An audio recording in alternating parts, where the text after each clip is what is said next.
मोदी हमलावर ने बोले कि हम लोग कुछ भी करते हैं तो ये लोग सवाल खड़े कर देते हैं। देखिए, प्रधानमंत्री जी का एक ही काम है कि विपक्ष जब सत्ता पक्ष से प्रश्न पूछे तो उसका जवाब नहीं देना। तो क्या प्रधानमंत्री जी बिहार की जनता को बताएंगे कि डायबिटीज हो गया है क्या, चीनी मिल खुलेगी कि नहीं खुलेगी? कपड़ा मंत्री गिरिराज सिंह जी का बयान, इतने सीनियर नेता, इतने अनुभवी नेता, और उनका इस तरह का बयान आता है कि मतलब राह चलते किसी को देखो तो उसको 100 चाटे मारो। मुख्यमंत्री जेडीयू के साथ थे जब उनके लिए काम किए चुनाव में, तब काहे नहीं ये एक रखे थे कि पढ़ाई जरूरी है, बिहार में फैक्ट्री लगना जरूरी है। अब चुनाव में जब आए हैं तब उनको याद आ रहा है कि आपका बच्चा पढ़ना चाहिए। आए दिन बिक रहा है, आए दिन थाने में अगर चले जाइए तो लॉ एंड ऑर्डर के सिचुएशन में अगर देखा जाए तो सिर्फ शराब ही के लोग बस दिन भर बैठ करके वहाँ पे यही कांड होता है कि आज पकड़े गए, आज थाने में गए, फिर छोड़े गए। नमस्कार, मैं प्रिंस कुशवाहा, फर्स्ट बिहार झारखंड देख रहे हैं। देखिए, मीसा भारती जो सांसद है, उन्होंने अब प्रशांत किशोर और मुख्यमंत्री को लेकर बड़ा हमला बोला है। कहा है प्रशांत किशोर को अब जब जदयू में थे तो बिहार में लोगों की समस्याएं नहीं दिखती थी, जब आप अपनी पार्टी बना लिए हैं तो लोगों की समस्याएं दिख रही है। पेंशन बढ़ाने की बात कर रहे हैं। वही आपको बता दें, मुख्यमंत्री नीतीश कुमार के शराबबंदी को लेकर भी बड़ा बयान दिया है। पहले आप मीसा भारती का वो बयान सुनिए जिसमें प्रधानमंत्री, मुख्यमंत्री और प्रशांत किशोर पर बड़ा सवाल खड़ा कर दिया है। कहा है कि इनको क्या अब डायबिटीज हो गया है लोगों को कि अब चीनी मिल की बात नहीं कर रहे हैं। क्या कुछ करें मीसा भारती, पहले आप उनके बयानों को बोले कि हम लोग कुछ भी करते हैं तो ये लोग सवाल खड़े कर देते हैं। देखिए, प्रधानमंत्री जी का एक ही काम है कि विपक्ष जब सत्ता पक्ष से प्रश्न पूछे तो उसका जवाब नहीं देना, उस पर बहानाबाजी करना। अभी हम लोग जब प्रश्न पूछते हैं कुछ भी लेकर के जनता से जुड़े हुए मुद्दों को, तो उनको लगता है कि सत्ता पक्ष के लोग क्यों प्रश्न पूछ रहे हैं। लेकिन प्रधानमंत्री जी को जो जनता जो उन्होंने वादे किए, विगत 2 टर्म उनको दिया और ये तीसरा टर्म उनका शुरू हुआ है, तो जो 2 टर्म में उन्होंने जो वादा किया था देश की जनता के साथ, और खास तौर पे मैं बिहार से हूँ, तो बिहार से उन्होंने वादा किया था कि जो बंद पड़ी चीनी मिलें हैं उसको खुलवाएंगे और उसी की चीनी से चाय पिएंगे। तो क्या प्रधानमंत्री जी बिहार की जनता को बताएंगे कि डायबिटीज हो गया है क्या, चीनी मिल खुलेगी कि नहीं खुलेगी, और कब चाय पिएंगे? तो वो बताना चाहिए प्रधानमंत्री जी को। आप बिहार में देखिए, बिहार में 20 वर्षों से डबल इंजन की सरकार है। कितनी फैक्ट्रियां बिहार में लगी हैं, इस पे कोई जवाब नहीं देता है। तो ये सब बातें बोलने से प्रधानमंत्री जी को एक तो शोभा नहीं देता है, दूसरा ये बातें करने से बिहार की जनता को और देश की जनता को कोई फायदा नहीं पहुंच रहा है। बाइपोल है बिहार में, क्या माहौल है? देखिए, सबको पता है कि देश में अलग अलग राज्यों में अभी सब जगह बाइपोल चल रहे हैं, और सभी दल के नेता यही कह रहे होंगे कि हम लोग अच्छा कर रहे हैं, हम सारी सीटें जीतेंगे। लेकिन सिर्फ हम कहने के लिए नहीं कह रहे हैं, हम कह रहे हैं कि हम लोग जनता के मुद्दों को लेकर के जनता के बीच जा रहे हैं। तो हमें पूरा विश्वास है कि इंडिया गठबंधन की जीत पूरे देश में जहां भी बाई इलेक्शन हो रहा है वहां पे उनके उम्मीदवार जीत हासिल करेंगे। तेजस्वी यादव ने प्रधानमंत्री ने कहा ने कहा कि कांग्रेस जो भी वादे करती है अपने शासित प्रदेशों में सब झूठ वादे करती है और किसी को भी वो फुलफिल नहीं कर पाती। देखिए, बहुत सारे राज्यों के बारे में तो मैं इतना डिटेल मेरे पास नहीं है, अगर मतलब कहिएगा तो फिर पता करेंगे, फिर एक दिन उसके लिए रखा जाएगा। लेकिन बिहार के तौर पे तो हम कह सकते हैं कि बिहार से हम आते हैं, तो बिहार से इतनी संख्या में हमेशा जीत के सांसद जाते हैं, और संसद में मैं भी बैठती हूँ, वहाँ पे आजकल देखती हूँ किसी का मुंह नहीं खुलता है बिहार के मुद्दे पे। अभी आप हाल फिलहाल एक देखे होंगे कपड़ा मंत्री गिरिराज सिंह जी का बयान, इतने सीनियर नेता, इतने अनुभवी नेता, और उनका इस तरह का बयान आता है कि मतलब राह चलते किसी को देखो तो उसको 100 चाटे मारो। अगर ये जो हम सुने हैं मीडिया के माध्यम से और सोशल मीडिया पे, अगर इस तरह का वो बयान देते हैं तो ये उनको शोभा नहीं देता है। उनको तो बात करनी चाहिए थी। आप बताइए कि हमारे यहाँ भागलपुर में कितनी संभावनाएं हैं, कपड़ा मंत्री है ना, कितना उस पे फैक्ट्री लगाने के लिए या बुनकरों के लिए क्या कर रहे हैं गिरिराज सिंह जी। हमारे आप चले जाइए मोतिहारी साइड में चले जाइए, वहाँ भी बहुत संभावनाएं हैं। तो पहले ये तो बताए गिरिराज सिंह जी कि बिहार के लिए वो कर क्या रहे हैं, बिहार के विकास के लिए, बिहार के रोजगार पैदा हो, बिहार में फैक्ट्रियां लगे, इस पे उनकी सरकार क्या कर रही है। झारखंड में सावंत ने जिस तरह से साइना एनसी के लिए शब्दों का इस्तेमाल किया, आप भी एक महिला एमपी है, कैसे देखती हैं? देखिए, बयान ना मैंने सुना है ना कुछ है, लेकिन आपके माध्यम से ये मुझे आ रहा है कि किसी भी, मैं बार बार पहले भी मैंने कहा था, आप इस तरह का जो आता है तो हम लोग यही कहते हैं कि देश की किसी भी दल की महिला हो, किसी वर्ग की हो, किसी समाज की हो, उनके प्रति अपशब्दों का प्रयोग नहीं होना चाहिए, उनके साथ गलत व्यवहार नहीं होना चाहिए।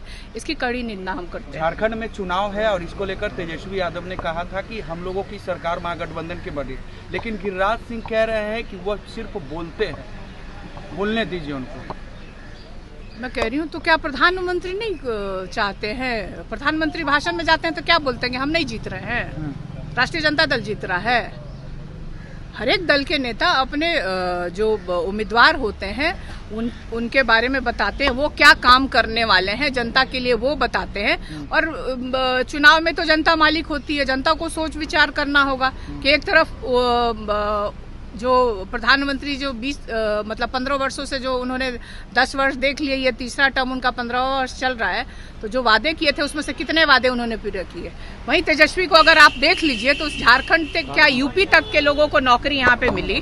तो हम लोगों ने जो, तेजस्वी ने जो वादा किया था जनता से चुनाव में कि हम सरकारी नौकरी देंगे 10 लाख, तो उसने नौकरी देंगे 10 लाख, तो उसने करके दिखाया है। तो जनता में विश्वास है और इसका नतीजा बार बार हम यही कह रहे हैं, हम लोग कह रहे हैं कि हम लोग जनता के मुद्दों के साथ चुनाव में है और जीत हमारी सुनिश्चित होगी। पूर्व केंद्रीय मंत्री आरसीपी सिंह जो है नई पार्टी बनाई है उन्होंने। देखिए, हम लोग डेमोक्रेटिक कंट्री में रहते हैं, सबको अपना अधिकार है और चुनाव क्योंकि आने वाला है और आरसीपी सिंह जी जेडीयू से जुड़े रहे, फिर अब नहीं है, फिर भारतीय जनता पार्टी में उनको शामिल कराया गया था। तो इसका जवाब तो जो डबल इंजन की सरकार है और खास तौर पे भारतीय जनता पार्टी को इस पे बोलना चाहिए था कि अभी तक वो चुप क्यों है आरसीपी सिंह जी पे।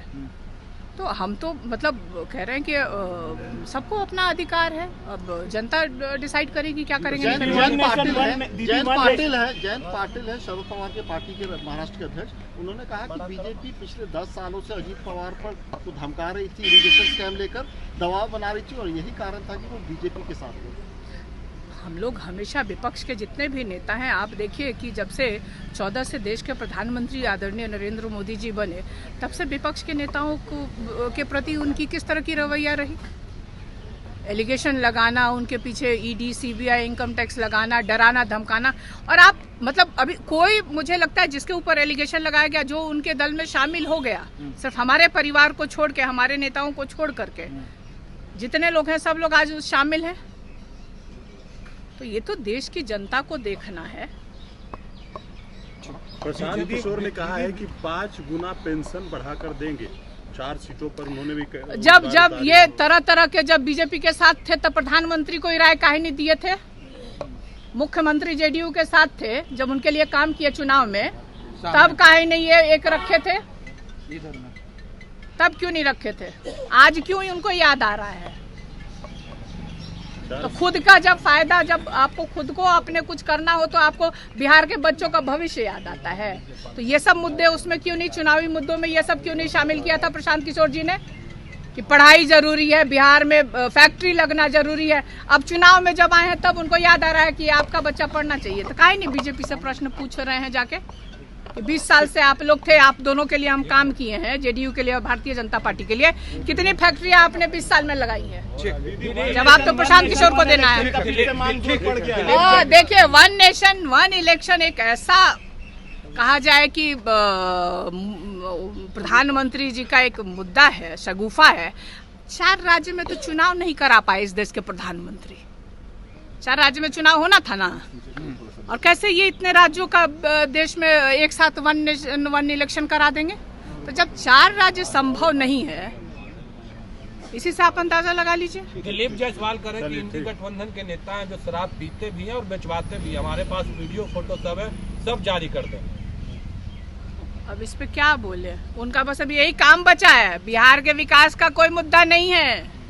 अब इसी का वीडियो बनाते हैं, गली गली में घूम के लोग अपने ही नेताओं का वीडियो बनाते हैं। तो ये प्रश्न हम कहना कि प्रधानमंत्री को जाके बताना चाहिए कि बताइए, हमारी डबल इंजन की सरकार है बिहार में, पूरी तरह से संपूर्ण बैन लगा हुआ है, फिर भी लोग जहरीली शराब पी करके मर जा रहे हैं। आए दिन बिक रहा है। आए दिन थाने में अगर चले जाइए तो लॉ एंड ऑर्डर के सिचुएशन में अगर देखा जाए तो सिर्फ शराब ही के लोग बस दिन भर बैठ करके वहाँ पे यही कांड होता है कि आज पकड़े गए, आज थाने में गए, फिर छोड़े गए।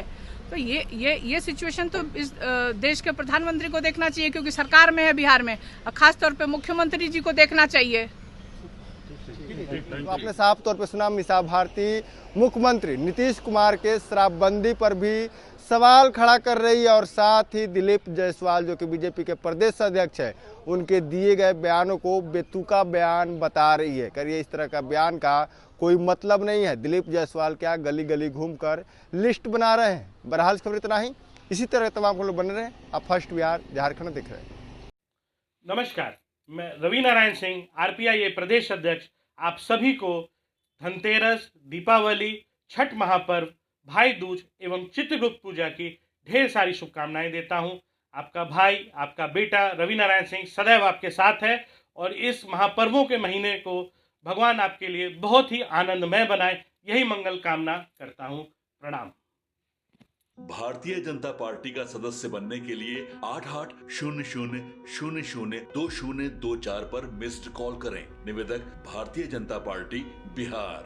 26 वर्षों में 17,000 से अधिक डॉक्टर बना चुका बिहार एवं झारखंड के छात्रों एवं अभिभावकों के बीच सर्वाधिक विश्वसनीय एवं लोकप्रिय संस्थान गोल, नेशंस लीडिंग इंस्टीट्यूट। हमारा विश्वास गोल के साथ।